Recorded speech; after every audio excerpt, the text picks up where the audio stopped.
This week we've been harvesting fruit that we grew from scratch and cooking with its rich abundance.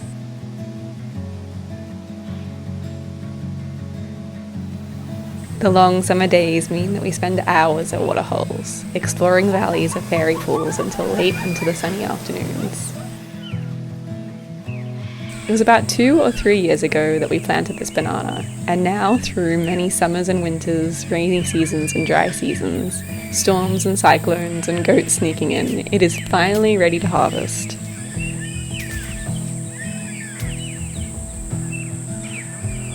I am so proud of myself. I grew this huge bunch of bananas. I planted this sucker probably about 2 years ago and it was tiny then, and now it's grown into maybe the biggest bunch of bananas that I've ever seen in my whole life, but I am a little bit worried if I'm going to be able to hold it up. It weighs a lot. There's a lot of bananas there. The problem with the biggest bunch of bananas that I've ever seen is that it's also the heaviest bunch of bananas that I've ever attempted to carry.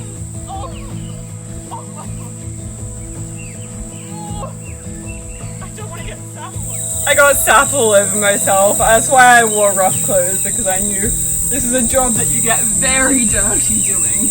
Look at this hand that came off. Oh, it's so sappy. Uh-oh. I'm gonna leave it so that all the sap kind of drips out of it for a bit, and then I'll carry them home. Banana sap will stain your clothes and even your skin, and it is impossible to wash out. But the sap also contains components that serve as an antibiotic and pain relief agents. It is such a reminder that everything in nature has a purpose, even the sap that stains everything you own. I find it hilarious that I can't even carry a bunch of bananas across the paddock, but apart from leaving me sore, it also left me inspired, realizing that from a small sapling planted just a few years ago, we grew enough fruit that the weight of it competed against my will. And this plant has grown into another sucker, which is already producing fruit that will be ready in a few weeks, and we'll have another massive bunch.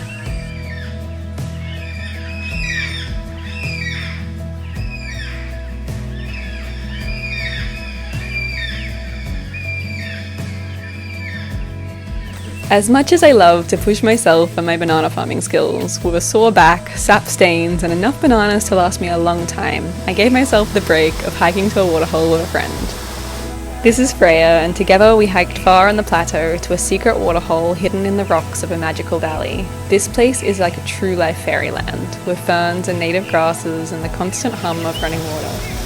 Framed by volcanic rocks, the water flows softly and carves all of these fairy pools into stone.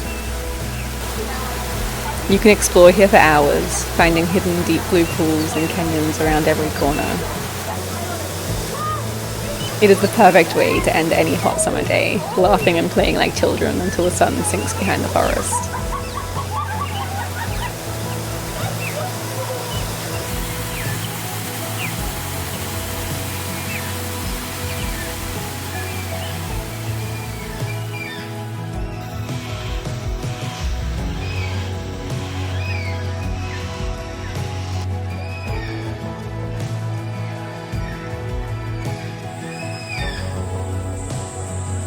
Back at home, feeling refreshed and inspired by the new studio space, I am embarking on an exciting challenge.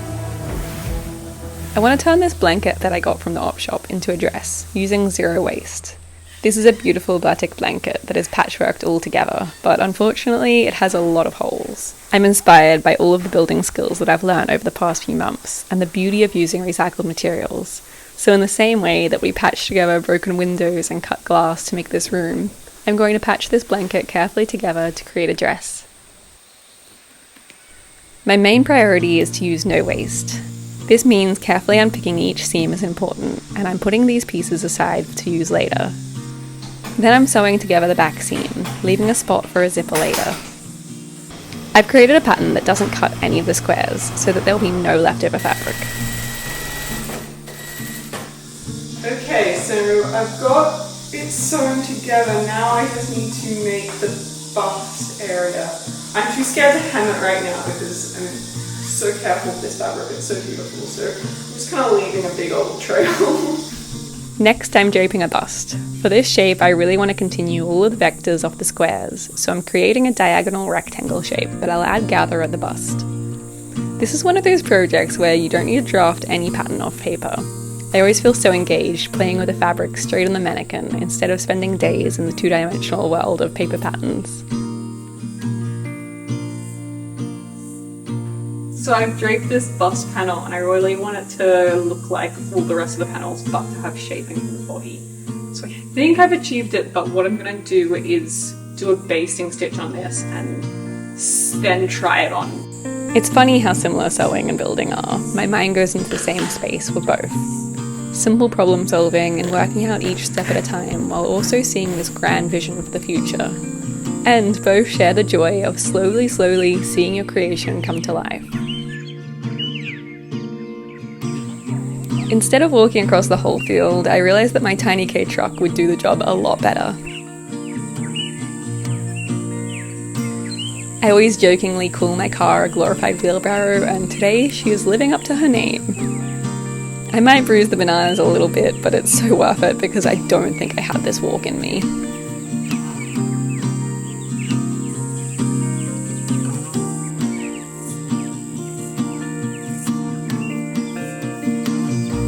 I'm planning to hang these bananas up to ripen, right in the kitchen so they can use them as they begin to turn yellow. I don't want the sap to get all over the floor, but I think it's a good spot to hang them in here so they'll ripen. So we have an idea of using a ratchet strap instead of string to hold these bananas into place, because that way we can use the ratchet and the power of it to pull them higher because it's so heavy and we can't lift it. And so it's a bit of a cheat. We're going to try it, we're going to see if it works. Although these high ceilings don't make it easy, and I have a few techniques for getting the ratchet strap up here. Our dad originally built this shed as a banana shed, and these are very common buildings around here. Normally they're a bit of a ramshackle mess with secondhand iron and spots to hang banana bunches, benches for dehanding, and plenty of boxes to get your fruit to the markets. Yes! So now if we can get the bananas to here, then I can use the power of the ratchet to pull them up further and get them to hang higher. So there's some really cool inventions in these banana growing hills. There were once flying foxes that would transport banana bunches from way up the top of the highest mountains to the bottom of the valleys because the hills are way too steep for cars. There are still remnants of these flying foxes left, and you can see the massive hardwood they used to support the weight of a long stretched wire with hundreds of flying fruit down it. These practices stopped probably sometime around the 70s, but there are still some old slides that have been used for transporting bananas down the valley.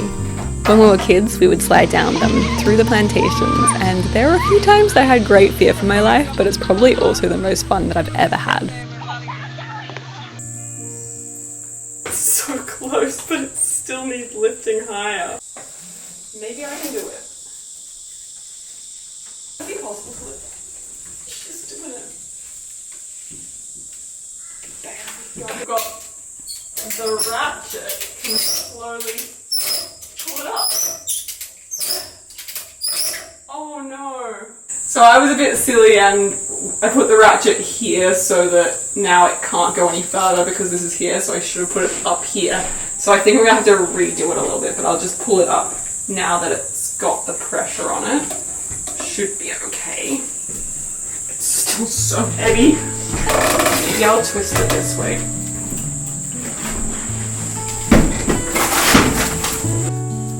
Bananas have been farmed here for about the last 100 years, originally by Chinese settlers in these very mountains. While the banana industry is one of the last local foods still grown in the valley today, the establishment of this industry meant that many forests were clear-felled, and it's only now that they are recovering. We try to learn from both the innovation and the mistakes of industry as we learn to grow our own bananas organically within the landscape. Ta-da! Now these bananas will ripen in the kitchen, which is perfect. They might be in a bit of a bad spot, but it's going to be hard to cook around them, but whatever. I'm just so excited to have bananas.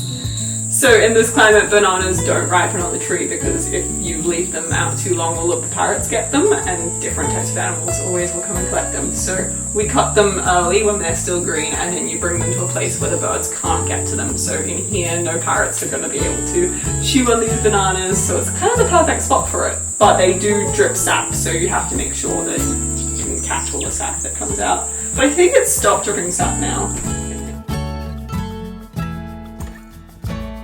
We live on the land of the Rockwell and Bundjalung people of the Bundjalung Nation. We acknowledge the traditional custodians of the country we live on and recognise their continuing connection to the land and waters.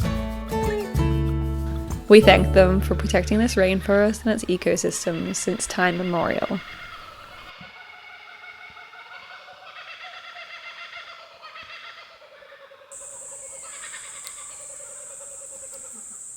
So this is when working with recycled materials turns into a bit of a puzzle, and I've got this piece here which is going to be here with some gather, but the problem is it's too big, it doesn't fit into any of these pieces. So if I had bought new manufactured fabrics it would be a lot easier, but it wouldn't be this creative, and I think it's fun to push myself. So I think what I'm going to do is create a seam in the center of this, and so that's going to go through the center of the panel, and then you could even use that to add more shaping if you wanted to, and I think it'll look nice. So that way I can split it into 2 different panels of fabric, but to use the least amount of waste that I can, I'm wondering if I can use, this is the top of the dress, and there's going to be a tiny bit on either of these sides that I don't use, so I'm wondering if I can use that for the second panel. So I think in order to get the fabric to make the top area, I actually need to hem it first, which is scary because this job feels really big and overwhelming. I just don't like cutting the beautiful fabric, but I won't be cutting it, I'll just be unpicking it. It's just deciding on the hem which is hard. I'm half thinking of doing a hem which is jagged, which goes with the patchwork, so then it kind of shows the fact that it is patchwork. I think I like that. And then on the back it would kind of soften out and round off. The other option is just cutting it to be a normal skirt, but I don't know if I like that as much. What do you think, Clover?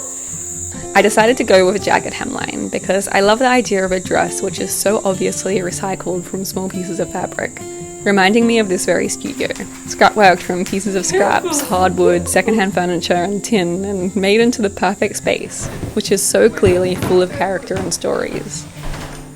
In the same way, I want this dress to visually show all of these stories and seams sewn together in unison. I'm seaming together 2 squares so that I can cut larger pieces from them for the top panels. I'm using the same seams that were originally used in the blanket, learning from the past artisan that would have created this beautiful piece. I'm cutting off the bigger squares that I've made, but don't worry, I have plans for these tiny bits of fabric offcuts so that nothing goes to waste. I gather the bust and then I get to making the straps.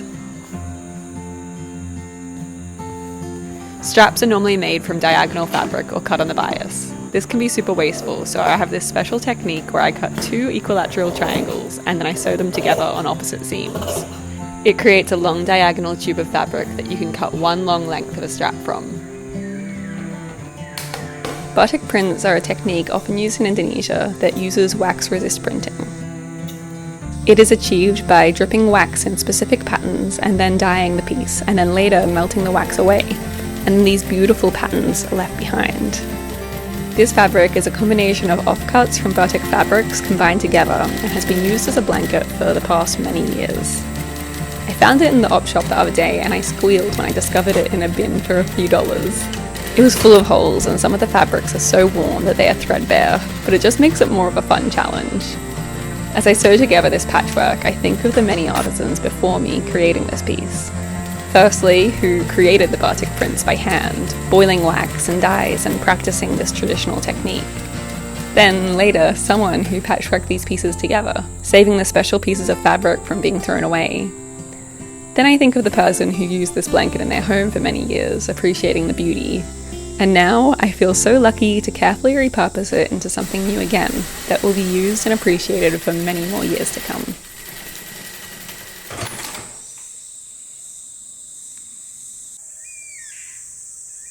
Slowly and then all at once, the bananas ripened, and now comes the fun part, thinking of as many banana recipes as I can as they quickly ripen. Today I'm making chia pudding. This is the last of the chia seeds that we grew last year. But we planted way more this year, and they will go to seed in a few months. With homemade yogurt, cacao, local honey from the farmers markets, and lots of stirring comes the perfect chia pudding.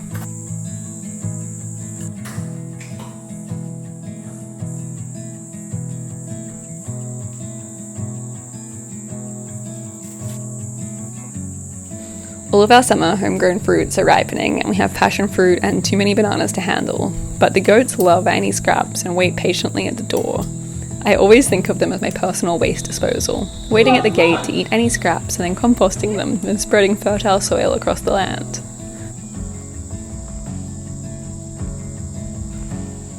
Passion fruit is the flavour of summer here, and the sweetness always reminds me of these special long days.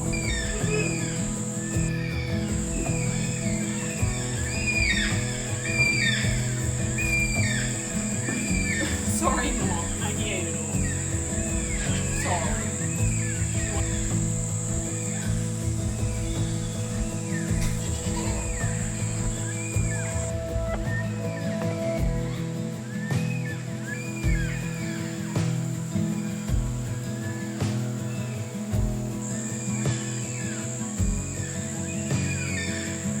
Slow afternoons spent eating snacks grown in this very soil are maybe my favourite, especially while wearing a dress handcrafted from scraps full of stories. The black cockatoos have been coming each morning and afternoon and playing in the treetops, screeching with joy as they gather in the forest. I can't get down to my chia. It's really thick chia.